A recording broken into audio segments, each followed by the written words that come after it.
Logo no começo de 2023 eu fiz um vídeo falando e explicando por que o preço dos carros usados iria cair e eu recebi esse tipo de comentário que você está vendo aqui na tela. Eu sei que nós ainda não chegamos no final do ano, mas eu quero te mostrar aqui aquilo que já aconteceu e também dar um panorama do que tem ainda para acontecer ao longo de 2023, também já projetando o ano que vem. Bom, eu avisei que o preço dos carros iria cair no vídeo anterior, eu simplesmente fiz o que eu costumo fazer com qualquer outro tipo de análise, me baseando em premissas e dados que nós temos disponíveis, tanto históricos quanto dados daquilo que está acontecendo na economia, no setor especificamente, para que a gente consiga projetar aquilo que deve acontecer. Eu falei sobre a queda da taxa de juros no segundo semestre, falei sobre os subsídios ou isenções que o governo traria, muito possivelmente, no Brasil, e trouxe, já começou a dar sinais disso, efetivamente trouxe. Teve ali aquele subsídio para que o preço do carro popular, entre aspas, ficasse mais barato. Se é popular ou não, isso é outra discussão, mas sim, o fato é que os carros baixaram ali cerca de 10% por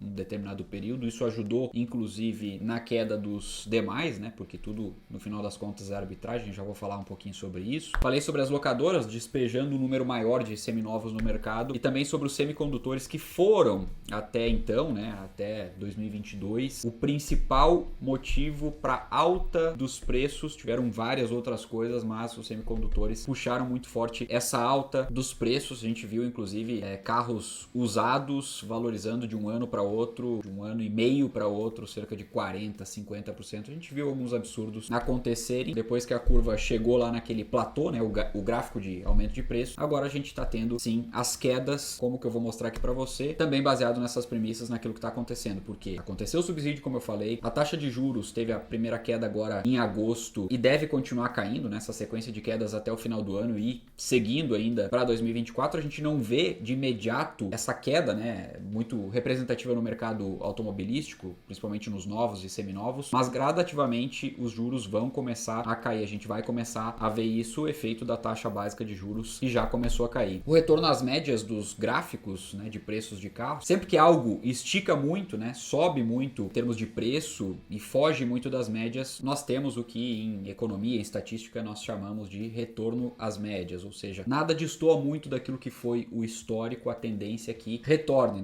nem que caia demais além do que foi o histórico, nem que suba demais.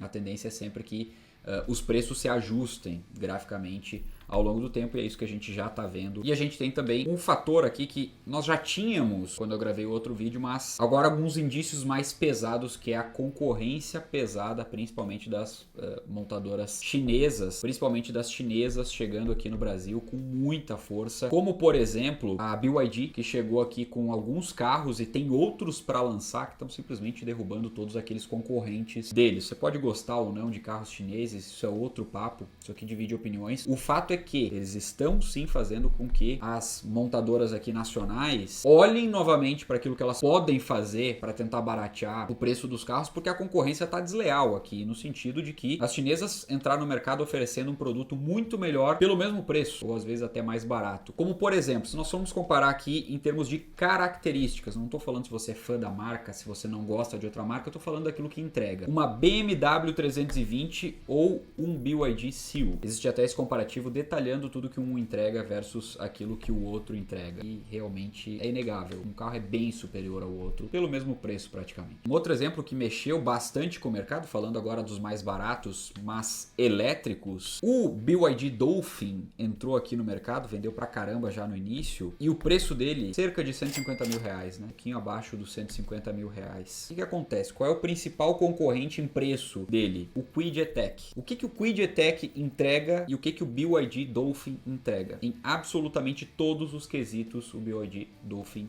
é superior ao Renault Kwid. Uma pessoa em sã consciência diria que o Kwid é melhor do que o BYD Dolphin. E para completar, não quero me estender muito aqui, tô dando o exemplo da BYD, tem várias outras montadoras chegando aqui no Brasil também. Nós poderíamos falar de vários outros exemplos, mas tem uma frase aqui do Tyler Lee, que é o presidente da BYD, ele diz o seguinte: o brasileiro vai comprar carro elétrico por R$100.000 ou menos. Nós não temos nenhum carro elétrico hoje custando menos de R$100.000. E ele promete entregar, inclusive, o modelo é esse que está aparecendo aqui na tela para você, me agradou bastante em termos de design também. Eu acho que vai vender bastante. Deixa aqui a tua opinião também, se você acha que vai vender bem esse modelo por menos de R$100.000. Você pode estar falando agora, mas David, está falando aqui de carros novos, carros que estão chegando agora no Brasil, enfim, nós estamos falando aqui, o vídeo é sobre os carros usados, os seminovos. Sim, é, mas você não pode esquecer que tudo é uma arbitragem, ou seja, se eu tenho um seminovo com as mesmas características, por exemplo, de um novo que me entrega muito mais e está por um preço muito semelhante, é racional que eu vá comprar aquele novo e não o seminovo. E o que acontece com esse seminovo? Se o garagista ou o proprietário quiser vender, ele automaticamente vai ter que baixar o preço dele. Então a tabela FIPE desse carro tende também a recuar por conta da concorrência do novo, porque o novo também é um concorrente do seminovo. Então são todos pontos para você prestar atenção se você está pensando em vender o seu carro usado, está pensando em trocar de carro agora. É bom entender aquilo que está acontecendo no mercado para poder projetar qual é exatamente o melhor momento. E uma coisa eu posso garantir: esse momento, agosto, já é um momento bem melhor do que era janeiro, como a gente pode ver, por exemplo, na própria tabela FIPE, né? Os carros que vinham até um tempo atrás subindo bastante, como eu disse, pararam de subir e agora eles estão sim caindo. Eu tenho alguns exemplos aqui. Um HB20 Unique 1.0 básico, para a gente ficar ali num carro básico com um pouquinho mais de rodagem, né? 2019. Em janeiro ele tinha FIPE de R$ 56.161. Hoje, em agosto, ele está com FIPE de R$ 53.682, uma redução de 4,41%. Se a gente for anualizar, ou seja, pegar a proporção, né, do que foram 7 meses, jogar para 12 meses, isso representa aí uma queda de mais de 7,5% ao ano, 7,56% em 12 meses para ser mais preciso. E vale lembrar que esse mesmo modelo, lá em 2019, quando usado, né, seminovo, ele custava cerca de R$39.000, ou seja, nominalmente muito menos do que os 56 mil lá do começo do ano, menos inclusive do que ele custa hoje. Quando a gente fala de queda de preço, não é que os preços vão afundar, a gente vai voltar para preço de 2017, 2018, esquece, isso nunca vai acontecer. E eu vou te mostrar aqui o porquê, o racional, para você ver que isso não é tão ruim quanto parece. Mas seguindo aqui, tem exemplo de carro mais caro também, uma Renegade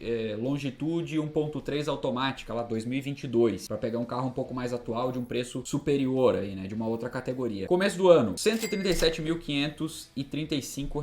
Hoje, R$129.244, uma queda de 6,3%. Pessoal, uma queda de 6,3%. Tem gente que acha muito pouco, ela é uma queda relevante. A gente ainda tem que acrescentar uma inflação de cerca de 3% que nós temos esse ano. Se fosse anualizar aqui, mesma coisa que a gente fez ali com o HB20 para Renegade, a gente chegaria a 10,34% de queda em um ano do preço da tabela FIPE. De novo, é uma queda relevante que deve continuar pelos próximos meses, não só ao longo de 2023, mas também ao longo de 2024. Agora presta atenção nisso aqui que eu vou te mostrar agora. Eu fiz um post esse ano, já tem alguns meses, mostrando ou respondendo as pessoas que falaram: olha, o preço dos carros, para dizer que caiu mesmo, teria que voltar ao preço que era 10 anos atrás, porque era muito mais barato comprar carro 10 anos atrás, ou era muito mais barato, saudades de quando a gente comprava um carro por 16, 17 mil, um carro zero lá 20 anos atrás, 20 e tantos anos atrás. Para responder isso, eu trouxe alguns dados em um post que eu fiz lá no Instagram. Se você ainda não me segue no Instagram, já fica aqui o convite, tem posts diários lá, muito conteúdo nos stories, caixinha e tudo mais, para você tirar todas as suas dúvidas em relação